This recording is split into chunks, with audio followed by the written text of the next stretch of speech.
Entonces, no es nada original decirles que la escuela austríaca comienza en 1870 con la publicación del libro Principios de Economía de Carl Menger. Ahora, hay que poner esto en un contexto. En esa época, la economía, la ciencia económica que se manejaba en Europa era, por un lado, y señalo hacia allí desde el punto de vista geográfico, la escuela clásica. O sea, bueno, ahí quiere decir escuela clásica. No sé para qué escribo si no se entiende nada, pero bueno. Ahí quiere decir escuela clásica, o sea, sobre todo en los ambientes anglosajones, pero también por el lado de los fisiócratas ingleses.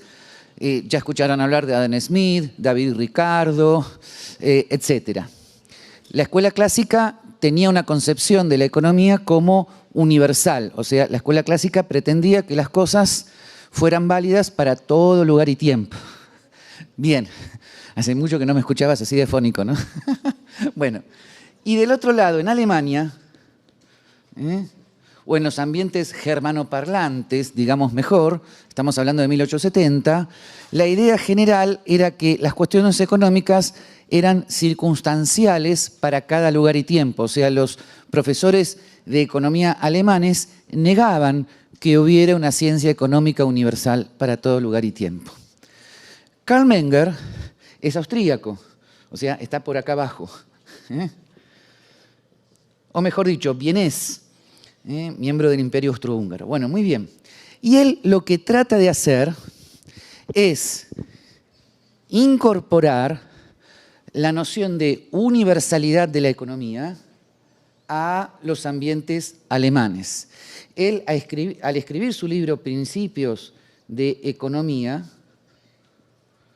donde ya hay nociones que ustedes habrán visto muchas veces, como la teoría del valor subjetivo, la utilidad marginal, la imputación del valor de la demanda de los bienes de consumo a los factores de producción, etcétera, etcétera. Él, al escribir todo eso, tenía la esperanza de que los profesores de economía alemanes recibieran el mensaje y lo elogiaran y cayera bien lo que él estaba diciendo. Pero sucede todo lo contrario. El líder de la escuela histórica alemana, Gustav Schmoller, escribe una reseña sobre el libro de Menger, no del todo positiva, ¿no? O sea, no le gustó mucho el intento de Menger. Y entonces Menger se enoja y dedica toda su vida académica a escribir otro libro en 1883, sobre el tema del método de la economía. No importa el título, no se entiende ni en inglés, ni en alemán, ni en castellano. Así que, pero es un libro sobre el método en la economía. Bueno, y eso es peor porque se lo manda de vuelta a Gustav Schmoller y cuenta la leyenda que Gustav Schmoller le devuelve el libro diciendo que prefiere devolverlo y no tirarlo a la basura. Bueno, ok. Entonces, de alguna manera, la escuela austríaca, ¿cómo nace? Nace con la pelea entre Menger y Schmoller. Es más, los economistas alemanes que seguían fundamentalmente a Gustav Schmoller comienzan a hablar de Menger y los que leen a Menger como los austríacos, pero despectivamente. O sea, la llamada escuela austríaca nace como una apelación despectiva, ¿no? De los honorables profesores de economía alemana hacia los intentos de Carl Menger de hacer una ciencia económica universal. Claro, ustedes me van a decir, pero ¿cuál era la originalidad de Carl Menger con respecto a la escuela clásica? Bueno, esto ya lo habrán escuchado. La originalidad consiste en que Carl Menger es uno de los teóricos de la, en ese momento, nueva teoría subjetiva del valor. Algo que hoy nos resulta relativamente obvio, a saber que el valor de los bienes en el mercado es imputado por la demanda subjetiva de los consumidores, pero que en ese momento se manejaba más bien la teoría del valor costo de producción, que sobre todo David Ricardo había explicado en sus libros Principios de Economía. Y por supuesto, este tema de la teoría subjetiva del valor, Carl Menger lo enmarca dentro de un estudio de la conducta humana, lo cual le da a esa escuela austríaca naciente una preocupación filosófica por qué es el ser humano, qué significa el libre albedrío, qué significa la capacidad de opción entre diversas alternativas, etcétera, etcétera. Pero lo importante es entender que el nacimiento de la escuela austríaca no fue nada feliz. No es que de repente aparecieron los austríacos diciendo acá estamos. No, sencillamente apareció este niño travieso y enojado llamado Karl Menger, y él y sus discípulos considerados despectivamente como los austríacos. ¿Ok? Bueno, cualquier duda me preguntan después, pero esta es más o menos la historia de la cuestión. Una cosa que voy a mostrar a lo largo de la charla es que habitualmente, y dependiendo de los periodos históricos, la escuela austríaca siempre está en enfrentamiento con otra escuela. En este momento es los austríacos versus los historicistas.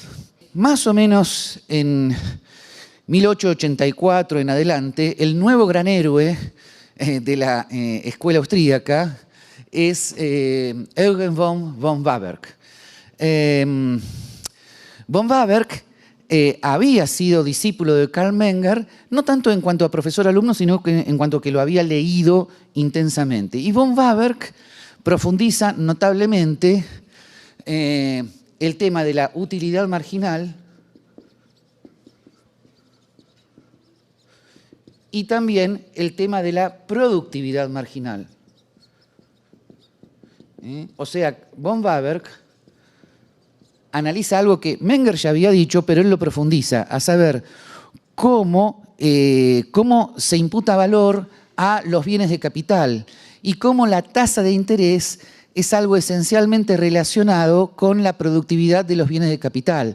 De qué manera el ahorro, la tasa de interés están relacionados esencialmente con la producción de los bienes de capital, o sea, los capital goods, o sea, las máquinas, las herramientas necesarias para aumentar la productividad del trabajo. En ese sentido, con von Waberg nace algo que en la escuela austríaca es fundamental, que es el análisis de los bienes de capital como el factor de producción indispensable y necesario para aumentar la productividad de bienes y servicios, para aumentar la demanda de trabajo, o sea, en última instancia, en la teoría del capital está sobre todo la teoría del desarrollo de los austríacos. Bien, muy bien.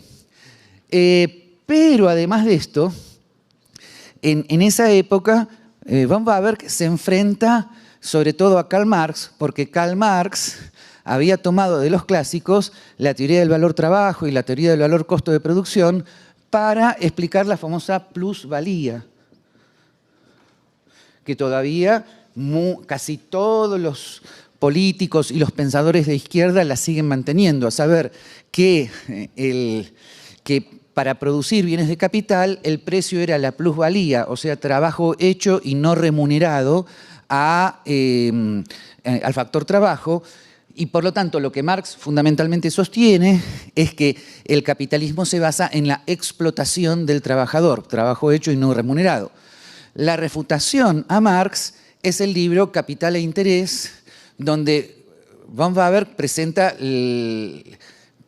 la refutación a la teoría del valor-trabajo de Marx, ¿no? O sea, la teoría de la utilidad marginal y de la productividad marginal son la refutación a la teoría de la plusvalía. ¿Está? Por eso Marx es tan convincente cuando lo leen que, en mi opinión, la única vacuna contra Marx es estudiar detenidamente la refutación que von Waberg hace a Marx. Está, de alguna manera, el libro Capital e Interés, cuyo primer volumen es, si mal no recuerdo, de 1884. Entonces, de alguna manera, ese libro es como la fuerza intelectual equivalente a el libro El Capital de Karl Marx. Así que se podría decir que en ese momento la escuela austríaca queda caracterizada como la escuela económica que fundamentalmente está enfrentando a Karl Marx. Por eso en esta época histórica los austríacos son los austríacos versus los marxistas. Y les cuento que esta idea de que hay una ciencia económica por un lado y los marxistas por el otro es una idea que siguió sosteniendo von Mises hasta mucho tiempo después, ¿no? Por eso a veces von Mises, cuando escribía, hablaba de los economistas, Para von Mises los economistas son los clásicos y los austríacos versus los marxistas. El próximo gran héroe es, por supuesto, Ludwig von Mises. Siempre entre estos autores más o menos hay unos 20 años de diferencia, ¿no? Cada uno es 20 años más joven que el otro. Ludwig von Mises asiste a los seminarios de economía que cada 15 días daba Eugen von Warburg. Ahí Ludwig von Mises, uno de los principales compañeros de Ludwig von Mises en ese seminario de Eugen von Warburg fue el famoso Joseph Schumpeter.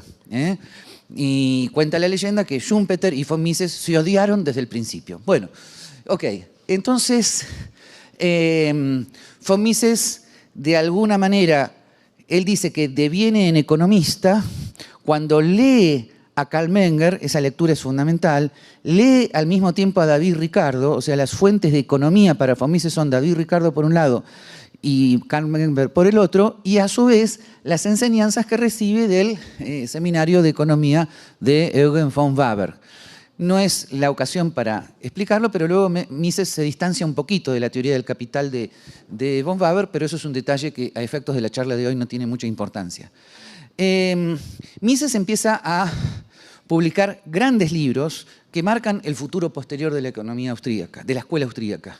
1912, Teoría de la moneda y el crédito, donde está fundamentalmente la teoría monetaria de von Mises, que es la aplicación de la ley de utilidad marginal al tema monetario, que tal vez a alguno le resulte obvio, pero en ese momento fue una gran novedad. O sea, que la moneda es una mercancía como cualquier otra que depende del valor subjetivo en el mercado y que por lo tanto no tiene nada que ver con el valor que el Estado le quiere imponer a una determinada mercancía monetaria. A su vez, en ese libro también está el inicio de la teoría del ciclo de los austríacos, a saber que los problemas de expansión y recesión para von Mises tiene que ver con que los bancos centrales abandonan el patrón-oro, imprimen moneda, o sea, medios fiduciarios en el mercado, bajan artificialmente la tasa de interés, produciendo una expansión artificial que, como no se puede mantener hasta el infinito, luego se convierte en recesión. Ese es el núcleo central de la teoría del ciclo de los austríacos, que influye mucho en Hayek hasta la actualidad. ¿Está? Otro gran libro de von Mises es el libro El socialismo de 1922, donde nada más ni nada menos von Mises, en mi opinión, logra demostrar que bajo el socialismo, o sea, bajo la anulación de la propiedad privada de los medios de producción, es imposible el cálculo económico porque no hay precios. La imposibilidad de cálculo económico en el socialismo es como entrar a un supermercado que no tiene precios en las góndolas. Entonces ustedes pueden comprar cualquier cosa y cuando llegan a la caja no saben cuáles son los costos. Claro, ustedes van a decir, bueno, pero yo puedo recordar los precios de otros supermercados. Bueno, pero si todos los países son socialistas, no van a tener otros supermercados, no van a tener precios, y la economía en cuanto al cálculo de costos en relación a los precios de venta esperados, eso sería imposible. Bueno, esto fue una bomba impresionante, no solamente para los marxistas, sino para los llamados socialistas de cátedra ingleses, o sea, para profesores ingleses que consideraban que el socialismo es inviable desde el punto de vista político y moral, eran partidarios de las libertades, etcétera, etcétera, pero que el socialismo, sin embargo, podría llegar a ser posible en cuanto a la planificación. Entonces se produce un debate muy interesante entre Mises y Hayek versus estos llamados socialistas de cátedra, y eso influye mucho en cómo Mises y Hayek van repensando el tema del mercado. ¿Por qué? Porque, aunque les resulte extraño, esto depende de cuánto hayan leído, en ese momento, tanto Mises como Hayek no se consideraban afuera de las escuelas neoclásicas de economía. Para Mises y Hayek, los buenos economistas eran todos neoclásicos, a saber, los de Barras en Francia, los de Gibbons en Inglaterra y los austríacos en Viena. Por lo tanto, no había mucha diferencia entre todos ellos. Para von Mises y Hayek sencillamente se consideraban buenos economistas. Los únicos que no lo eran para ellos eran los marxistas. Por lo tanto, no había mucha diferenciación entre lo que hoy llamamos escuela neoclásica y los austríacos. En ese momento, los austríacos se consideraban parte de las escuelas neoclásicas y tenían razón. Lo que ocurre es que como efecto del debate sobre el cálculo económico, Mises y Hayek se dan cuenta que los socialistas de cátedra están utilizando los modelos de equilibrio, a saber que entre oferta y demanda hay una posición de equilibrio que se llama competencia perfecta, que habrán escuchado hablar de ella, ¿ok?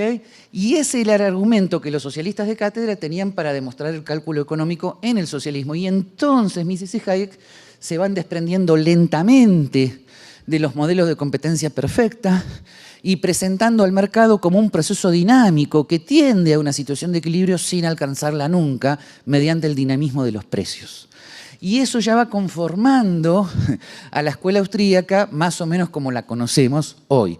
Los años, para que nos ubiquemos, donde esto se produce de manera explícita, es el capítulo 15 de La acción humana, que es publicado en 1949, y los artículos a los cuales ahora me voy a referir, de Hayek desde 1936 en adelante. Así que este debate del cálculo económico es importantísimo para la historia y la génesis de la escuela austríaca como hoy la conocemos. Bueno, se supone que Friedrich Hayek, ¿cómo inicia su vida como economista? Bueno, sobre todo él más o menos entre 1921 y 22 pasa por el seminario de economía que von Mises daba cada 15 días en Viena. Bien. Eso lo convence a Hayek de que el cálculo económico es imposible en el socialismo y se convierte en el ámbito económico en una especie de discípulo de von Mises. Al mismo tiempo también le llega mucho la teoría de von Mises sobre la teoría del ciclo.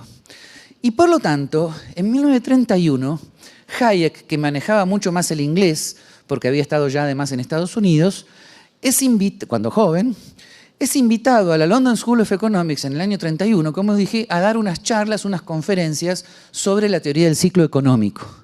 Estas charlas tienen tanto éxito en su momento y son publicadas hoy bajo el libro Prices and Money, de 1931. Estas charlas tienen tanto éxito en su momento que la London School of Economics lo contrata a Hayek como profesor. Un gran éxito. Y, aunque no lo puedan creer, más o menos del 31 al 36, casi todos los economistas se van convenciendo de la teoría del ciclo de los austríacos. Por eso, en esos años, los políticos también emitían moneda, pero con culpa. No sé si culpa freudiana o que de naturaleza, pero con culpa, ¿no? Sabiendo que estaba mal. ¿Ok? Bien. Pero, como sabrán ustedes, en 1936, Keynes, que, by the way, era muy amigo de Hayek, ¿ok? Keynes escribe su famosa teoría general sobre el crédito, el dinero y el empleo, y etcétera, opinando exactamente lo contrario, a saber que en una situación de desempleo y de recesión había que aumentar la oferta monetaria para que subiera el empleo y cayera la recesión. Y Hayek pensaba todo lo contrario. El debate entre Hayek y Keynes se prolonga por cartas, artículos, pero Hayek, que era muy amigo de Keynes, dice que Keynes le dijo que su libro era totalmente circunstancial y que lo que estaban diciendo sus discípulos era erróneo y que él mismo, Keynes, ya los iba a desdecir. Pero una vez dicho esto, Keynes se murió. ¡Blup! Y entonces el libro de Keynes, que considerado por Keynes como totalmente circunstancial, quedó como una teoría económica universal y se produjo una especie de renguero de pólvora y casi todos los economistas se convirtieron en keynesianos. Hayek estuvo en la London School of Economics hasta el año 1950, pero la opinión generalizada es que Hayek había perdido el debate con Keynes. Entonces, medio triste, Hayek se dedica a escribir algunos artículos que en su momento nadie leyó. El primero de ellos, de 1936, Economics and Knowledge, donde Hayek dice algo impresionantemente importante. Bueno, al menos para mí. Hayek sostiene ahí que el presupuesto de conocimiento perfecto que hay en los modelos de equilibrio es un punto, o sea, entre oferta y demanda, que hay una especie de equilibrio como modelo, suponemos que, y luego vamos agregando otros modelos correctivos. Hayek dice no que esto es no realista, sino que él considera que este es un mal planteo del proceso económico porque para Hayek, y yo coincido con él, by the way, la economía es precisamente el desajuste de conocimiento. Para dar el ejemplo que habitualmente se manejaba, y con esto comienza el artículo Economics and Knowledge, si está Robinson Crusoe por un lado en la isla y Viernes por el otro, se supone que ninguno de ellos sabe lo que el otro espera o quiere, y ese es el desajuste que, si sale bien, implica un ajuste progresivo de expectativas y de valoraciones. O sea, la economía, más que ver con la división del trabajo, para Hayek tiene que ver con la división del conocimiento. Y el mercado es el ajuste progresivo y evolutivo en esa situación de conocimiento disperso. Esto planta las bases totales y completas de la escuela austríaca como la conocemos hoy. A saber, el mercado como un proceso de ajuste espontáneo entre el conocimiento disperso de oferta y demanda. Por lo tanto, en 1945, Hayek escribe otro artículo extraordinario, que lo tienen que leer hoy a la noche, que se llama The Use of Knowledge in Society, donde él ahí fundamentalmente deja la idea de que los precios son síntesis de conocimiento disperso. O sea, usted me va a decir, si el conocimiento es disperso, ¿qué hacemos en el mercado? Bueno, la única lucecita que les indica la escasez relativa de los bienes son los precios. Y los precios, si sabemos leerlos, es lo que produce que en el mercado espontáneamente permanezcan aquellos que saben leer mejor el movimiento de los precios y que los que lo leen mal entran en pérdidas y salen del mercado. Y eso es lo que produce un proceso de ajuste mediante una capacidad de aprendizaje de los errores en el mercado. Bueno, muy bien. Y esto termina fundamentalmente esta serie de artículos brillantes con un artículo de 1946 que se llama The Meaning of Competition, donde Hayek lo que hace es decir, lo fundamental del mercado como proceso es la libertad de entrada al mercado. Por lo tanto, fíjense, esto es muy importante porque esto les muestra cómo los austríacos ven al mercado. El equilibrio está allá arriba y nunca se alcanza. En cambio, oferta y demanda son un proceso dinámico que tiende al equilibrio. Por lo tanto, cualquier intervención del mercado tratando de alterar los precios del mercado, desajusta el sistema. Por eso, para Mises y Hayek, el intento de planificación de la economía es lo que desajuste. O sea, el intento de planificación de la economía es lo que produce que la economía sea un caos. Porque cualquier intento de planificación de la economía tiene que tocar los precios del mercado y modificarlos. Y al modificar los precios del mercado, al intentar controlarlos, se pierde la síntesis de conocimiento disperso y por lo tanto el mercado entra en caos y en oscuridad. Bien, y por supuesto, eso ya lo vieron, el mercado queda entonces caracterizado como un orden espontáneo, o sea, para decirlo sencillamente, en Nueva York en este momento hay un ajuste progresivo entre oferta y demanda de artículos electrónicos, no porque haya un ministerio de artículos electrónicos, sino precisamente porque no lo hay, es que se produce el ajuste progresivo entre oferta y demanda de artículos electrónicos. O sea, eso significa orden espontáneo, un orden que está en el mercado y que si un gobernante intenta controlarlo le va a salir mal. Bien. Una cosa que habitualmente los ultra Mises Boy no dicen es que todos estos artículos tienen a su vez una notable influencia en von Mises. Acá hay una interacción entre maestro y discípulo. ¿Por qué? Porque en el capítulo 15 de la acción humana, donde von Mises habla del mercado como proceso, todos estos artículos de Hayek están citados. Por lo tanto, se podría decir que entre ambos se enseñaron mutuamente el desarrollo progresivo de la escuela austríaca. Y como dije antes, fíjense, en este momento, o sea, en los 50, los austríacos quedan como los enfrentados a los modelos de equilibrio. By the way, sin embargo, ya que hablamos de los 50, hay que hacer una aclaración. En esos años, prácticamente la escuela austríaca casi se termina, porque los únicos 2 o 3 artículos austríacos eran Mises en Nueva York, perdido, nadie lo seguía, etcétera, etcétera.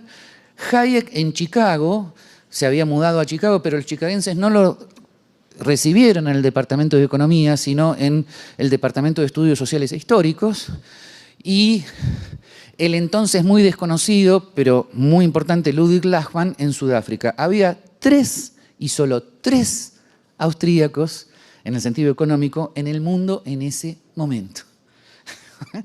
O sea, la escuela austríaca estuvo a punto de desaparecer.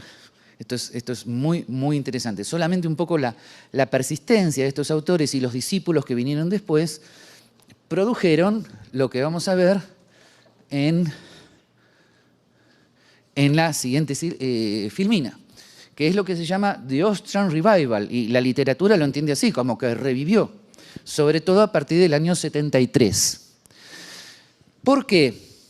No solamente en el año 74 Hayek gana el Premio Nobel de Economía, con lo cual la escuela austríaca se conoce un poquito más, sino que Mises en los Estados Unidos, a pesar de que nadie le llevaba el apunte, comienza heroicamente como profesor visitante sin salario un seminario cada 15 días en la New York University, donde asistían muy pocos alumnos porque los alumnos tenían miedo de que todos los miraran mal por estar escuchando al viejito loco este que había venido de Austria.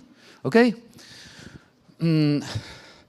Uno de ellos fue Mary Rothbard, otro era Hans Engels y otro fue Israel Kirzner. Israel Kirzner incluso hizo su doctorado con Ludwig von Mises, lo cual era jugarse la carrera académica en ese momento. Israel Kirzner asistió a los seminarios de Ludwig von Mises y en 1973 Israel Kirzner publica un libro que ha marcado la historia de la escuela austríaca del 73 para adelante, que se llama Competencia y Función Empresarial. Ahí Israel Kirzner lo que hace es aclarar enfáticamente que la escuela austríaca es el mercado como proceso y que eso no tiene nada que ver con las escuelas neoclásicas de competencia perfecta. O sea, Kirzner en ese momento enfatiza notablemente la diferencia de mercado como proceso versus mercado como equilibrio. ¿Está? Por lo tanto, bueno, ese es el segundo punto. O sea, en ese momento, desde el 73 en adelante, la mayor parte de los austríacos, no todos, hablan del mercado como un proceso que no tendría nada que ver con los modelos matemáticos de competencia perfecta de los cuales hablan otros economistas. Muy bien. Otro de los discípulos de Mises norteamericano es el famoso, para los amigos, Mary Rothbard, que escribe en 1962 un monumental tratado de economía que se llama Man, Economy and State, ¿no? Pero cuidado, la diferencia entre Israel Kirzner y Rothbard es que para Kirzner la escuela austríaca es igual a Mises más Hayek. En cambio, para Rothbard la escuela austríaca es Mises and nothing else. ¿Ok? Por eso, desde ese entonces, dentro de la escuela austríaca hay una interna, una grieta, entre los Mises Boy, que desprecian a Hayek, y los que siguen a Israel Kirzner, para los cuales Mises y Hayek son igualmente importantes. A su vez, Ludwig Lachmann en Sudáfrica comienza a publicar ciertos artículos donde enfatiza la noción de desequilibrio, o sea, es todavía más seguidor de la noción de dispersión del conocimiento que se encontraba en Mises y Hayek. Ludwig Lachmann también escribe un importante libro acerca de la teoría austríaca de los bienes de capital, pero además Ludwig Lachmann todos los años viajaba 6 meses de Sudáfrica a Nueva York y colaboraba en los seminarios que Israel Kirzner dictaba sobre escuela austríaca. Por lo tanto, se podría decir que gracias a la persistencia de estos dos autores, Lachmann era contemporáneo de Hayek en edad, Kirzner era mucho más joven. Pero asistir al seminario de Kirzner y Lachmann en la Universidad de Nueva York es lo que implicó una nueva generación de economistas austríacos, norteamericanos, casi todos ellos, ¿no? que por supuesto significaron no solo la supervivencia, sino el revival de la escuela austríaca. Así que Lachmann tiene mucha importancia en este revival de la escuela austríaca. ¿Cuál es la situación hoy? Bueno, hoy o más o menos, ¿cuál fue la situación en los 80, en los 90 de la escuela austríaca? Como ya les dije, el énfasis en la teoría del mercado como proceso, como tendencia a un equilibrio que no se alcanza nunca. Acá hay dos nuevos autores importantísimos. Uno de los discípulos jóvenes de Israel Kirzner, ahora me olvido un poquito los años y las edades, pero todo esto lo buscan en internet.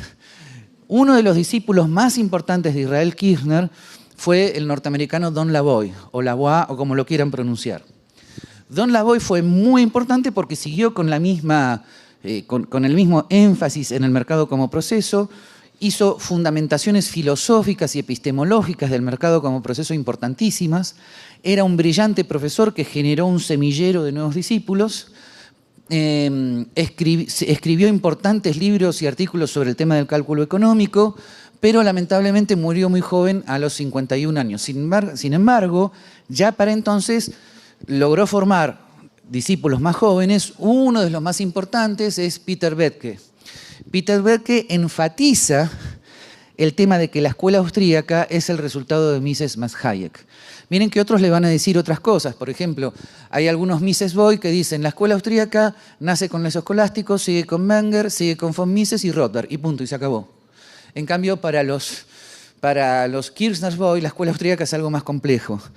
En los escolásticos hay algo, luego viene la escuela clásica, la reinterpretación de Karl Menger de la escuela clásica, contemporáneo de Karl Menger es von Wieser, de Menger y von Mises, perdón, contemporáneo no. Menger origina no solamente von Baber, sino von Wieser. En von Baber y von Wieser se origina el pensamiento no solamente de von Mises, sino también de Hayek y Maglub, ¿está? Y esos economistas son los que de alguna manera están presentes en la obra de von Mises. O sea, hay como una diferencia de interpretación en cuanto al origen y los autores de la escuela austríaca. Y esto está bien. La escuela austríaca no es una cosa monolítica, unificada, hay diferencias de opinión, de interpretación, y ustedes me van a decir, ¿y entonces nosotros qué hacemos? Pues tienen que decidirlo, listo, sigan estudiando, y ustedes mismos llegarán a sus propias conclusiones. Yo creo que la situación hoy está muy influenciada por un libro de Peter Bethge que se llama Living Economics. Ese libro del 2010 de Peter Bethge marca una especie de diferencia con el énfasis que los austríacos tenían en cuanto a diferenciarse de los modelos neoclásicos. ¿Por qué? Porque en ese libro, Peter Bethge, tomando una expresión de Milton Friedman, sostiene que la diferencia no es tanto entre austríacos y no austríacos, sino entre good economics y bad economics. Y la good economics, para Peter Bethge, consiste en la clara conciencia del sistema de precios, en por qué los precios son la síntesis de conocimiento disperso y cómo ellos son la clave central del proceso económico. Precios libres, obviamente. Y Peter Bethge aclara en este libro que esa clara conciencia del sistema de precios es compartida por otras escuelas de economía que no son necesariamente austríacos, pero son todos muy amigos. Por ejemplo, los del Public Choice, con James Buchanan, los economistas neoclásicos que generan el llamado Law and Economics, la relación de derecho y economía, etcétera, etcétera, ¿no? O sea, de alguna manera, este libro ha colaborado en que haya un diálogo mayor entre los austríacos, los chicagenses, los autores de la Law and Economics y los de la Public Choice. ¿Ok? Así que esa es la situación hoy. Y espero que dentro de 30, 40 años, alguien, yo ya habré desaparecido, alguien pueda hablar de alguno de ustedes en las etapas que siguen, ¿no? Y eso lo digo en serio. Ustedes no están ahí para copiar y repetir, están para pensar y generar nueva teoría.